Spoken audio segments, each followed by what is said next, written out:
Hello, this is D, and I'm back with another video, and today I have some really interesting information on the leaked specification of the PlayStation 5 Pro. A lot of information has been circulating over the weekend on the rumored specs of the Sony PlayStation 5 Pro, and actually Tom Henderson actually weighed in on this. Now, he reported that Sony is internally expecting the PlayStation 5 Pro specs to leak this month due to the dev kit distribution. Now, this article is coming from psu.com like usual. I'll leave a link in the description down below. So today we're going to take a look at the leaked specifications, and I got to be honest with you guys, some of the leaks that we're seeing out there just don't make sense to me. So we're going to dive into it today and see which leaks are actually accurate. Now, I just want to touch a little bit on Tom Henderson. Now, he's also saying that the Nintendo Switch is going to be quite good and that we're going to see games launching on Xbox Series X and S, PlayStation 5, and Nintendo Switch 2 and PC a lot in 18 months. So he's coming out with a lot of leaks. He's been very credible in the past. So people really take what he says as gospel because he's been right more than he's been wrong. And he was the first person to report on the PlayStation 5 Pro. Now, what he actually said in his initial leak was that PlayStation 5 Pro was going to be a thing, that it was coming out in 2024, and that Sony was targeting higher frame rates as well as better ray tracing performance. Now, how are you going to achieve better ray tracing performance? Obviously with a better GPU. How are you going to get better FPS? That is obviously going to be afforded to you by a CPU. That's why I think that in order for the PlayStation 5 Pro to be a viable option, to be something much better than the PlayStation 5, it needs to have not only a better GPU, which I no doubt think it will have, it also needs to have a better CPU. So today we're going to just dive into it and we're just going to speak on the PlayStation 5 Pro. Now, I'm going to be honest with you guys. I do believe that the PlayStation 5 Pro is real. Some of the specifications out there though, it has me scratching my head. So I just don't think that some of these leaks are true. Now, the article goes on to say that Tom Henderson has claimed on Twitter that Sony is internally expecting the as yet announced PlayStation 5 Pro specs to leak this month due to the distribution of development kits among third-party studios. This does tie into the previous reports made by Henderson about the PlayStation 5 Pro back in May, in which he said the dev kits would be sent to third-party companies within the next months. The PlayStation 5 Pro has been rumored for over a year now, and although nothing officially has been revealed by Sony, however, back in July, it was reported that the console is known as Project Trinity and was alleged to be released in 2024, 1 year after the release of the PlayStation 5 Slim. Now, interestingly, it wasn't always this way, as Henderson said in January 2023 that he had heard more about the PlayStation 6 at that time than the PlayStation 5 Pro. But evidently, things have changed a lot since that, and meanwhile in August, AMD insider Kepler claimed that the PlayStation 5 Pro SoC would likely use the NP4 process node. Now, Kepler is a very accurate AMD insider. He has leaked a lot of APUs, a lot of chips, a lot of hardware before it was made public. So I also want you to remember his name today because it's also going to play in how we actually dissect which one of these leaks are actually true. Now, over the weekend, a leak did come out on the PlayStation 5 Pro specs. And I'm going to take a look at it here and I'm going to dissect it. Now, first of all, it's going to be on a 4nm node. Now, this is pretty much confirmed. It's going to be 4nm.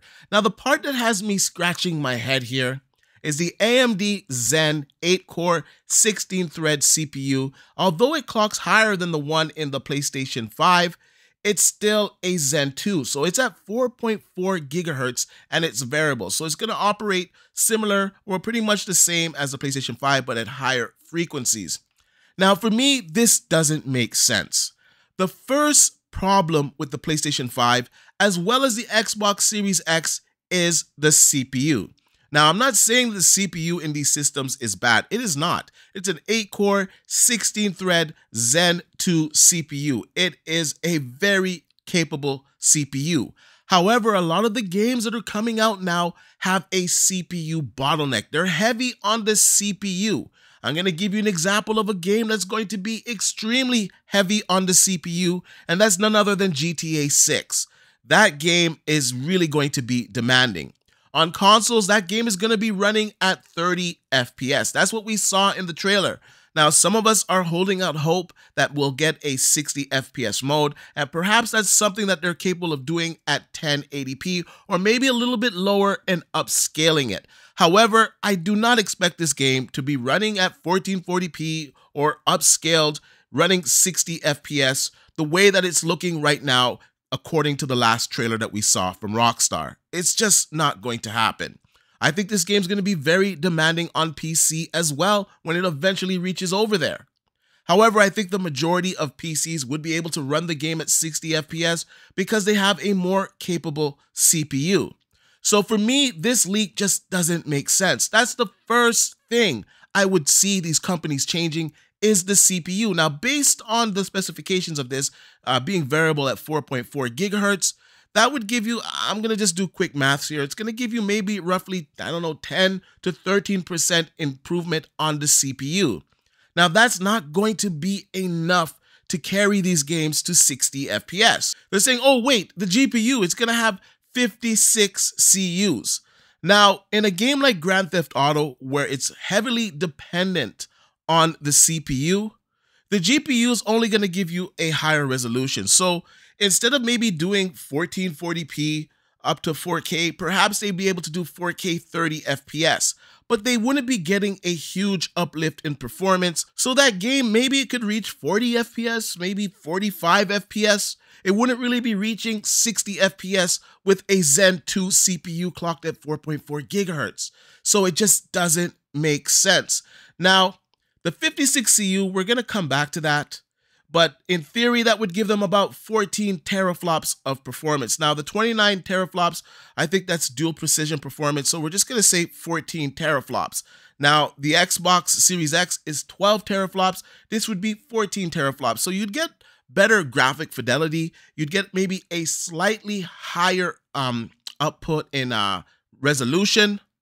But in all honesty, it wouldn't be a huge improvement over the Xbox Series X. It would be more powerful because when you look at the RAM, 16 gigabytes of GDDR6 unified at 576 gigabits of memory bandwidth, then you can see that the extra bandwidth is going to give them better performance. Now they're saying it's going to ship with a 2 terabyte Gen 4 SSD and all the ports, and it's going to have custom AI acceleration based on XDNA 2 NPU. So I gotta be honest with you here. When I look at these specifications, it just doesn't make sense. And I'm just gonna go out and call this one fake. I'm gonna say that this is not the real specs for the PlayStation 5 Pro. And the first indicator, I should say the red herring for me, is the CPU. I just don't see how this would make sense. Now, if this was actually the PlayStation 5 Pro, I would say there'd be no reason for it, because the GPU, or I should say the CPU, is still going to be a bottleneck. Yes, you would achieve a higher resolution. You'd be able to have better ray tracing performance.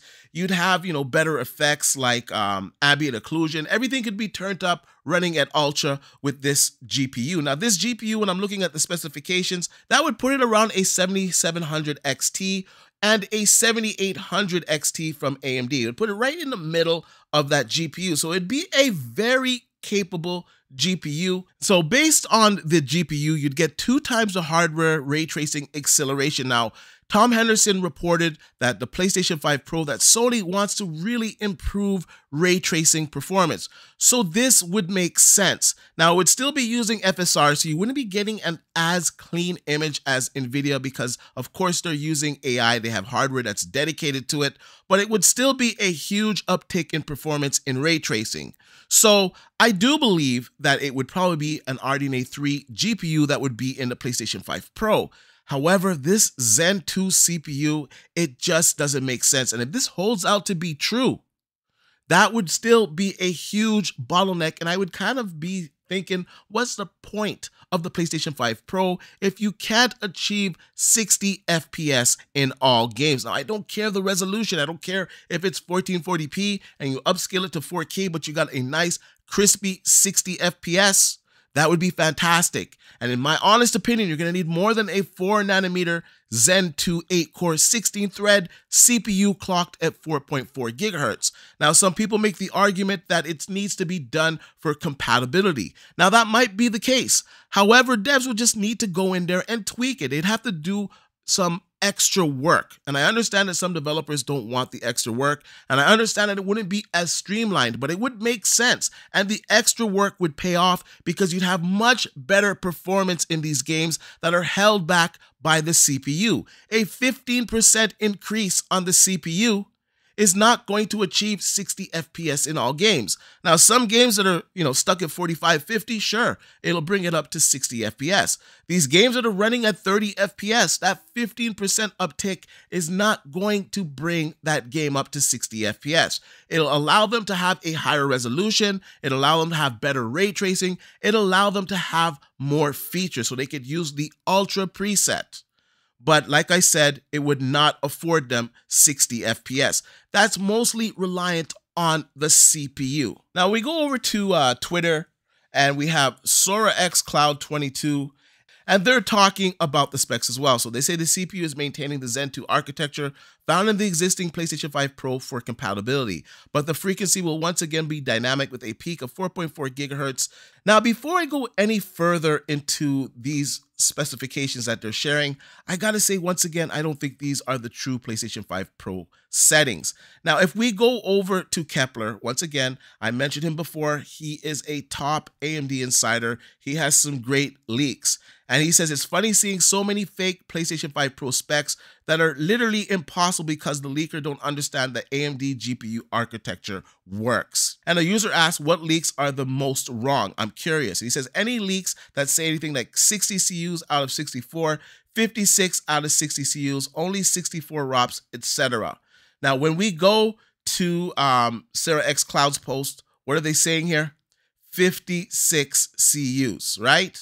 And before I close this out, Tom Henderson actually commented on the leak that we're talking about today. And he says he can't comment on other people's leaks because I don't know. Internally, Sony is expecting the full specs to leak this month because of the dev kit distribution to third-party studios. And remember that Kepler doesn't believe that these numbers are accurate. He believes a lot of these people that are putting out this information don't even have a core understanding of how AMD's architecture works. And I would say that's probably the reason why they think, oh, it has to be a Zen 2 CPU that's in there for compatibility issues. It doesn't need to be a Zen 2 CPU in there. The developer would just have to go in and tell the game, hey, you're running on a PlayStation 5 Pro for compatibility issues. Don't run the clock so high, run them lower, whatever they would need to do. It's not that big of a deal. So for me, it just doesn't make sense to put a Zen 2 CPU in there when you know that it's a bottleneck. And it doesn't make sense looking at these specifications, seeing that it's RDNA 3. So RDNA 3 needs to be paired with Zen 2? It doesn't. RDNA 3 can be paired with anything. It's ridiculous. Now, of course, if you want to get the best out of RDNA 3, you'd want to have the current and best AMD architecture, which is Zen 4. Now, for cost, I can see them putting a Zen 3 CPU in there, which would still be a pretty big uplift over Zen 2.